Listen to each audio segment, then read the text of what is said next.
LDF, UDF, NDA, PV Anwar എന്നിങ്ങനെ ശക്തരായ എതിരാളികൾ കൊമ്പുകോർക്കുന്ന നിലമ്പൂർ ഉപതെരഞ്ഞെടുപ്പ് മാറ്റിയെടുക്കാൻ പോകുന്നത് നിലമ്പൂരിന്റെ മാത്രം രാഷ്ട്രീയമല്ല എന്നതാണ് നിലമ്പൂരിന്റെ ഉപതെരഞ്ഞെടുപ്പിൽ ഇത്രമേൽ പ്രസക്തമാക്കുന്നത്.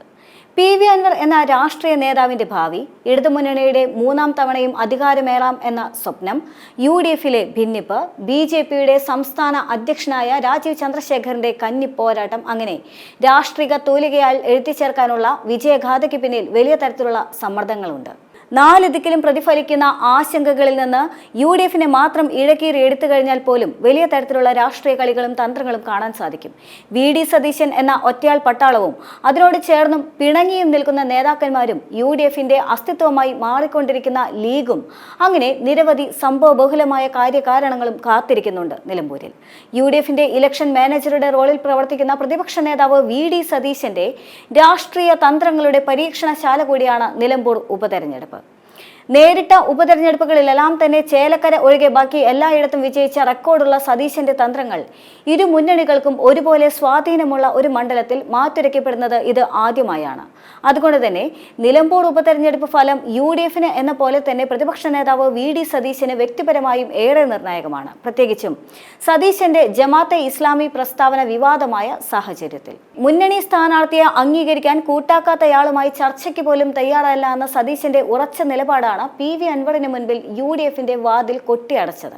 മുന്നണിയുടെയും അതിനെ നയിക്കുന്ന കോൺഗ്രസ് പാർട്ടിയുടെയും അന്തസ് ഉയർത്തിപ്പിടിക്കുന്ന ഈ നിലപാട് മുതൽ സതീശൻ വരച്ചിടുന്ന രാഷ്ട്രീയ തന്ത്രങ്ങൾക്കൊപ്പിച്ചാണ് UDFിന്റെ പ്രചരണം മുന്നോട്ട് നീങ്ങുന്നത്.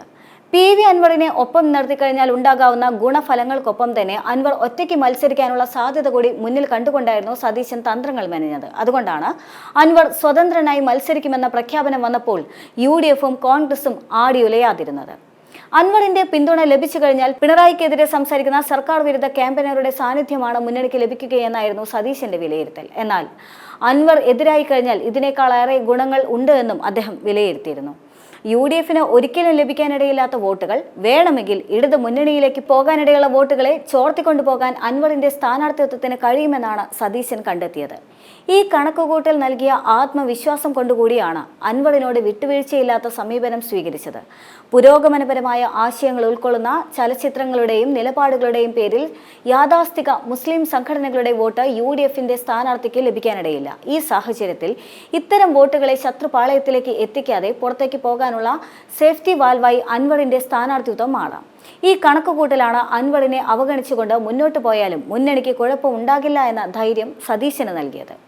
PV അൻവർ സ്ഥാനാർത്ഥി ആയിരുന്നില്ല എങ്കിൽ ഒരുപക്ഷെ ഈ വോട്ടുകൾ എതിർപക്ഷത്തേക്ക് പോകാനുള്ള എല്ലാ സാധ്യതകളും ഉണ്ടായിരുന്നു. എന്നാൽ ഇരു മുന്നണികളുടെയും ഒരുപോലെ എതിർത്തുകൊണ്ട് അൻവർ സ്ഥാനാർത്ഥിയായി മാറിയതോടെ ഈ പ്രശ്നത്തിന് ഒരു പരിധിവരെ പരിഹാരം കാണാമെന്നത് ആണ് സതീശന്റെ തന്ത്രമായിരുന്നത്. PV അൻവർ സ്ഥാനാർത്ഥിയാകുന്നത് കൊണ്ട് തന്നെ UDFിനുണ്ടാകുന്ന ഡാമേജ് 3 ദിവസത്തെ ഫലപ്രദമായ ക്യാമ്പയിൻ കൊണ്ട് മറികടക്കാനാകുമെന്നും സതീശൻ വിശ്വാസമുണ്ടായിരുന്നു. ഇതിന്റെ എല്ലാം തന്നെ അടിസ്ഥാനത്തിൽ തന്നെയാണ് ഭരണവിരുദ്ധ വികാരം ആളിക്കത്തിക്കുന്ന ഇടപെടലുമായി സതീശൻ നിലമ്പൂരിൽ ക്യാമ്പ് ചെയ്ത് പ്രവർത്തിക്കുന്നതും. എന്നാൽ അതേസമയം തന്നെ ഈ തന്ത്രങ്ങളും കണക്ക് കൂട്ടലുകളും പിഴച്ചു കഴിഞ്ഞാൽ സതീശന്റെ നില പരുങ്ങലിലാകും. കാരണം സതീശന് ശത്രുക്കൾ പുറത്തല്ല, മുന്നണിയിലും പാർട്ടിയിലുമാണ്. തെരഞ്ഞെടുപ്പിൽ ഒപ്പം നിൽക്കുമെന്ന് പ്രതീക്ഷിച്ചിരുന്ന PV അൻവറിന്റെ പിന്തുണ നഷ്ടപ്പെടുത്തിയത് സതീശന്റെ കർശന നിലപാടാണെന്ന് വിശ്വസിച്ചിരുന്നവർ UDFിലും കോൺഗ്രസിലും ഏറെയുണ്ട്.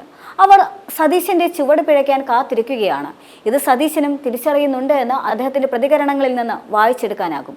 വിജയമുണ്ടായിക്കഴിഞ്ഞാൽ പാർട്ടിയുടെയും മുന്നണിയുടെയും കൂട്ടായ പ്രവർത്തനത്തിന്റെ ഫലമാണ് എന്നും പരാജയം സംഭവിച്ചു കഴിഞ്ഞാൽ അതിന്റെ പൂർണ്ണ ഉത്തരവാദി താനായിരിക്കുമെന്ന സതീശന്റെ ആവർത്തിച്ചുള്ള പ്രതികരണങ്ങൾ ഇതിന്റെ എല്ലാം തന്നെ തെളിവുമാണ്. വിജയത്തിന് ഒരുപാട് അവകാശങ്ങൾ ഉണ്ടാകുമെന്നും പരാജയത്തിന് ആരുമുണ്ടായിരിക്കില്ല എന്നുമുള്ള തിരിച്ചറിവിൽ നിന്നാണ് സതീശന്റെ ഈ പ്രതികരണങ്ങളെന്നും അനുമാനിക്കേണ്ടി വരും. നിലമ്പൂരിലെ തന്ത്രങ്ങൾ പിഴച്ചു കഴിഞ്ഞാൽ കോൺഗ്രസിൽ പിന്നെ ഉയരുന്ന ആവശ്യം സതീശനെ പ്രതിപക്ഷ സ്ഥാനത്ത് നിന്ന് മാറ്റണമെന്നതായിരിക്കുമെന്ന കാര്യവും ഉറപ്പ് തന്നെയാണ്. പക്ഷേ അതിനിനി സാധ്യതയും സമയവുമില്ല എന്നതാണ് മറ്റൊരു വസ്തുത. എന്നാൽ പ്രതിബന്ധങ്ങളെ വകഞ്ഞു മാറ്റിക്കൊണ്ട് നിലമ്പൂർ കുന്നുകളിൽ വിജയക്കൊടി നാട്ടാനായി കഴിഞ്ഞാൽ VD സതീശൻ UDFിലും കോൺഗ്രസിലും ചോദ്യം ചെയ്യപ്പെടാനാവാത്ത നേതൃത്വമായി മാറുകയും ചെയ്യും. ഏറ്റവും പ്രതികൂല സാഹചര്യങ്ങളിൽ പോലും സംയമനം കൈവിടാതെ ആത്മവിശ്വാസത്തോടെ മുന്നണിയെ മുന്നിൽ നിന്ന് നയിക്കുന്ന സതീശന്റെ നേതൃപാടവം മാറ്റിരയ്ക്കപ്പെടുന്ന നിലമ്പൂർ ഉപതെരഞ്ഞെടുപ്പിന് കേരളത്തിന്റെ സമകാലിക രാഷ്ട്രീയത്തിലും ഏറെ പ്രസക്തിയുണ്ട്. സൂക്ഷ്മതല ഇടപെടലാണ് VD സതീശന്റെ തെരഞ്ഞെടുപ്പ് തന്ത്രങ്ങളുടെ സവിശേഷത. ബൂത്ത് തലം മുതൽ സംഘടനയെ ചലിപ്പിച്ച് വോട്ടർമാരിലേക്ക് എത്തിക്കുന്നതാണ് ഈ തന്ത്രത്തിന്റെ ഫലം.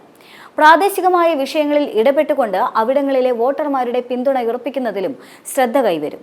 മുതിർന്ന നേതാക്കളെ തന്നെ വാർഡ്, തദ്ദേശ തലങ്ങളിലേക്ക് ഇറക്കിക്കൊണ്ട് പ്രചരണത്തിന് നേതൃത്വം കൊടുക്കുന്ന ശൈലി സതീശൻ പ്രതിപക്ഷ നേതാവായ ശേഷം മാത്രം UDFന് ശീലമായതാണ്.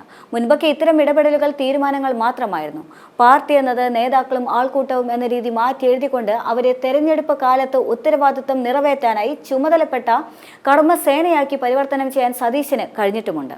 സ്ഥാനാർത്ഥി നിർണയത്തിലും സതീശന്റെ തന്ത്രപരതയുടെ തിളക്കമുണ്ട്. 2016 തെരഞ്ഞെടുപ്പിൽ മത്സരിച്ച് തോറ്റ ആര്യടൻ ഷൗക്കത്തിന് പകരം ജില്ലാ കോൺഗ്രസ് കമ്മിറ്റി അധ്യക്ഷൻ VS ജോയിയെ സ്ഥാനാർത്ഥിയാക്കാനായിരുന്നു കോൺഗ്രസിലെ ആലോചന. എന്നാൽ K സുധാകരൻ മാറി സണ്ണി ജോസഫ് KPCC പ്രസിഡന്റായി വന്നതോടെ ആ ആലോചന അപ്പാടെ മാറി. ആദ്യം ജോയിയെ പിന്തുണച്ചിരുന്ന സതീശൻ തന്നെയാണ് മാറ്റത്തിന് മുൻകൈയെടുത്തത്.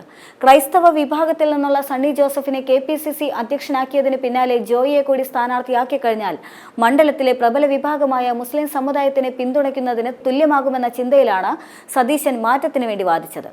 സാഹചര്യങ്ങൾക്കനുസരിച്ച് മാറി ചിന്തിക്കാൻ കഴിയുന്ന ഈ സമീപനം തന്നെ സതീശനിലെ തന്ത്രജ്ഞനായ നേതാവിനെ അടയാളപ്പെടുത്തുന്നുണ്ട്.